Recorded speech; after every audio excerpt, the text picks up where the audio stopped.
Sangat tidak luar biasa jika pelanggan kabur hanya gara-gara aplikasi kita loadingnya kelamaan. Kenapa saya bilang seperti itu? Karena jika sistem Anda banyak membuat proses, contohnya kalau user login Anda ingin merekam jejaknya, atau ketika dia login Anda ingin mengirimkan email, mengingatkan bahwa dia login dengan device ini, loginnya di mana, tanggalnya sekian. Kurang lebih seperti itulah emailnya. Dan itu akan diproses satu persatu. Nah, by default PHP akan berjalan dengan secara sinkronus atau pilihan by default ketika Anda install Laravel itu akan menggunakan yang namanya sinkronus. Ketika proses pertama selesai, maka dia akan lanjut ke proses kedua. Jika proses kedua selesai, maka dia akan lanjut ke proses ketiga dan begitu seterusnya. Bayangkan ketika Anda mengirim email ke user. Ketika emailnya belum sampai, maka dia akan terus menunggu sampai informasi masuk ke emailnya. Kemudian Anda akan membuat feedback semacam entah itu login sukses dan semacamnya lah. Ya, yang penting dia menunggu dan itu akan sangat tidak luar biasa sekali. Oke, nah oleh karena itu dalam seri ini pastinya kita akan menghandle hal-hal seperti itu. Ya, di sini kita akan start dari awal termasuk instalasi Laravelnya juga. Saya akan buka terminal. Laravel, new, saya akan buat sini learn queue namanya. Enter, tunggu sampai selesai, ini harusnya tidak akan lama.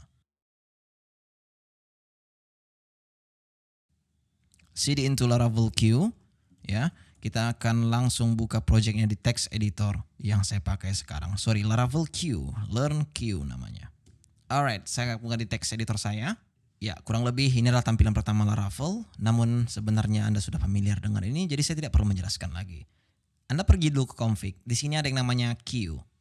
Jika mungkin Anda pertama kali melihat file queue.php, maka ini akan sangat terasa membingungkan karena ada di sini beberapa konfigurasi yang bahkan Anda sendiri tidak tahu itu apa. Baik.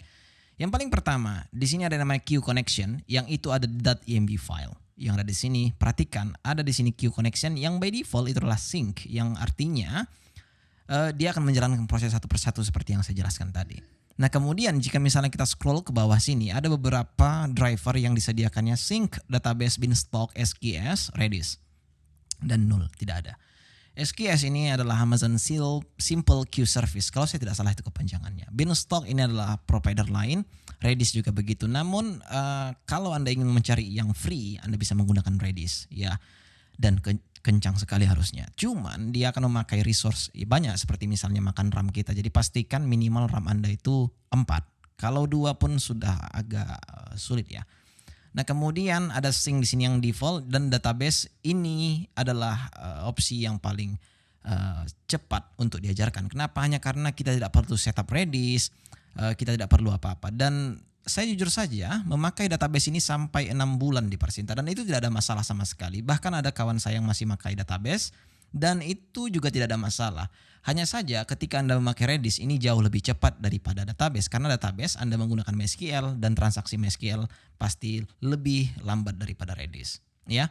Nah, oleh karena itu ketika kita ingin menggunakan database ini ada beberapa setup yang harus kita lakukan termasuk membuat tabelnya. By default, jika misalnya kita perhatikan pada database migration, di sini ada yang namanya create file table. Coba kita perhatikan itu dia, ya.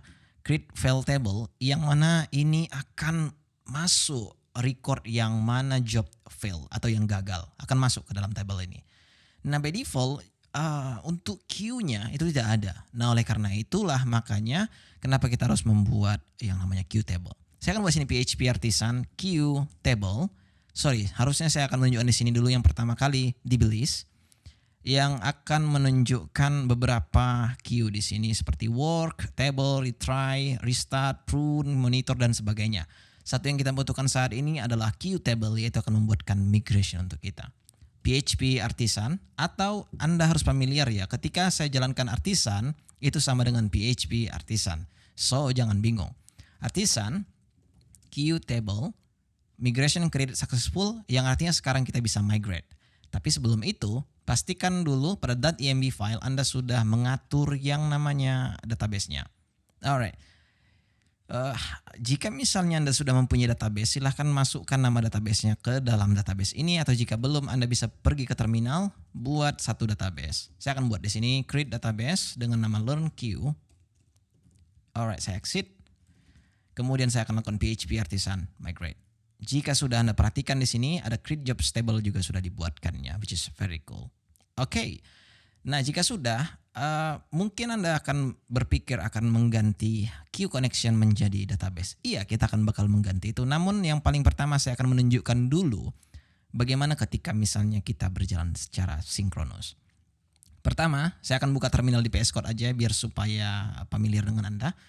Saya akan buat di sini yang namanya job. Jadi ketika misalnya jalankan job list di sini, harusnya saya buat di sini PHP artisan make list ya mungkin. Dia akan menunjukkan di sini list untuk make. Satu yang kita butuhkan di sini adalah job ya. Job ini fungsinya apa ya? Semacam kelas yang kita suruh untuk bekerja. Kurang lebih seperti itulah. PHP artisan make job. Saya akan buat sini send one user email. Ya kurang lebih ini akan seperti yang saya bilang tadi, send warning user email ya, atau yang lebih masuk akal, send email to user. Ya kurang lebih seperti itulah. Ya penamaan Anda bebas. Alright, sekarang harusnya jika misalnya kita perhatikan pada app, di sini akan ada yang namanya jobs yang tadinya ini tidak ada. Karena kita buat satu job maka dia ada di situ. Ada di sini beberapa yang mungkin Anda sudah familiar, ada construct, ada juga handle, sama seperti ketika Anda ingin membuat yang namanya event ya, hampir sama. Baik, sekarang coba dulu saya buat di sini. Di handle method ini saya akan buat sleep 3 second atau ya 3 aja. Kenapa? Hanya karena kita ingin mendispatch atau men-trigger yang namanya job ini dengan root nantinya. Tapi kita akan buat di sini sleep 3 second. Artinya dia akan menunggu sampai 3 detik. Saya akan pergi ke web.php yang ada pada root folder. Ya, di sini kita akan buat yang namanya dispatch. Ya, ketika Anda tidak tahu dispatch apa, sebenarnya ini sangat simpel sekali jika misalnya Anda sudah familiar dengan PHP. Saya akan buat di sini new send one user email. Saya akan buat di sini sorry, what the hell is that? Send one email to user maybe. Ya, betul seperti itu. Nah, kemudian Anda bisa lakukan langsung masukkan ke handle metodenya seperti itu. Itu yang pertama. Oke, sekarang coba dulu kita buka Firefox dan kunjungi yang namanya project ini. Anda bisa menggunakan yang namanya artisan serve atau bisa juga menggunakan Valet jika misalnya ada di komputer Anda terinstall. Oke, saya akan exit dulu full screen-nya dan ya, saya akan kecilkan di sini hanya karena kita tidak akan membutuhkan banyak sekali apa-apa di sini, hanya ingin akses atau ingin trigger rootnya aja. Ya, ini adalah projectnya. Kemudian saya akan refresh dan perhatikan loadingnya akan kurang lebih 3 detik. Ya, karena kita buat di sini tadi info untuk handle metodenya itu adalah 3 second atau 3 detik, maka dia akan menunggu selama 3 detik. Nah, inilah ketika misalnya Anda tidak memakai yang namanya sistem queue. Ya, by default dia akan sinkronus. Nah, coba dulu kita akan buat di sini info hello, seperti itu saja. Dan harusnya dia akan masuk nanti ke dalam storage log. By default ada di sini ya kurang lebih inilah dia. Entah apapun itu, tapi kita hapus saja dulu. Kemudian kita akan refresh di browser. Perhatikan ini masih kosong. Setelah 3 detik maka dia akan muncul di sini hello. Yang mana itu yang tidak kita mau. Kita mau ketika misalnya user klik sesuatu, dia langsung masuk ke sini atau tidak pun masuk ke sini, tapi yang pastinya dia tidak menunggu. Itu udah paling mantap gitu. Kita running in background lah, bisa dibilang seperti itu. Saya akan hapus ini. Dan coba dulu kita pergi ke .env file. Di sini harusnya kita bisa mengganti daripada sync kita buat database karena kita sudah setup tadi tabelnya. Kemudian setelah itu kita akan pergi ke web.php tadi. Daripada kita buat handle seperti ini, kita akan berhubungan dengan yang namanya dispatch. Ya, saya akan langsung directly mengambil kelas yang ada di sini. Saya akan paste di sini, kemudian di sini saya buat dispatch. Ya, itu cara yang pertama untuk dispatch satu job di Laravel. Kemudian saya akan pergi ke Firefox dan kita akan pergi ke terminal. Refresh. Ya, sangat cepat sekali. Kenapa sangat cepat sekali? Hanya karena kita tidak lagi memakai yang namanya sistem sinkronus. Jika misalnya kita perhatikan pada Laravel log, maka tidak akan ada apa-apa di sini until Anda jalankan yang namanya queue work. Oke, masuk ke komen kedua yaitu adalah PHP artisan queue work. Enter. Anda perhatikan di sini dia akan menjalankan send one email to user dan itu kurang lebih 3 second dia dijalankannya. Ya kenapanya? Karena di sini ada waiting sampai 3 second ini dia. Oke. Sekarang coba dulu kita pergi ke Firefox, pergi ke terminal. Jika Anda perhatikan, saya akan refresh berulang kali ini, refresh. Maka Anda perhatikan di sini dia akan jalan terus-menerus sampai queue-nya habis. Kurang lebih seperti itulah.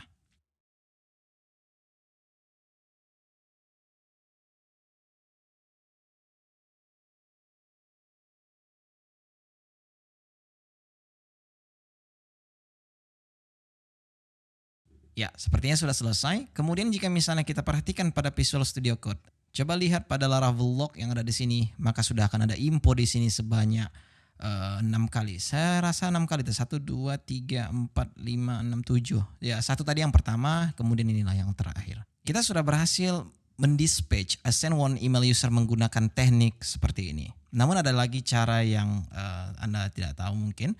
Saya akan buat sini dispatch. Dispatch. Ini adalah helper function yang kita dapat dari Laravel dan kita bisa langsung directly memasukkan kelasnya di sini seperti ini kira-kira. Jadi kurang lebih ini sama ini tidak ada berbeda apa-apa ya. Sekarang misalnya kita run di Firefox dan refresh. Ya, dia akan terus berjalan seperti yang tadi juga. Satu kali karena kita satu kali refresh tadi. Coba kita lihat pada Laravel log sudah ada harusnya di sini hello. Ya, kita hapus dulu. Nah, sebenarnya kalau saya tidak salah semenjak Laravel 8 Invoke sudah bisa digunakan di dalam job. Coba kita pergi dulu ke send email to user ini. Saya akan buat di sini invoke ya. Apakah ini bisa? I don't know, tapi coba dulu kita buat aja seperti itu dan hilangkan construct ini juga. Tidak membutuhkan itu by the way untuk saat ini. Dan ya sebenarnya begini juga bisa sih. Coba kita pergi ke terminal dan kita pergi ke Firefox, kita refresh. Ya seperti itu juga bisa. Yang artinya ketika misalnya Anda tidak mempunyai method apapun di dalam job Anda bisa membuat invoke di sini. Nah ini datang semenjak Laravel 8 ya. 8 ke bawah ini akan tidak bisa. Dia akan masih menggunakan sistem seperti yang tadi ada handle di sini. Ya kurang lebih seperti itulah. Nah, jika misalnya sudah, maka kita akan belajar lagi di video berikutnya apa yang bisa kita lakukan. See you soon.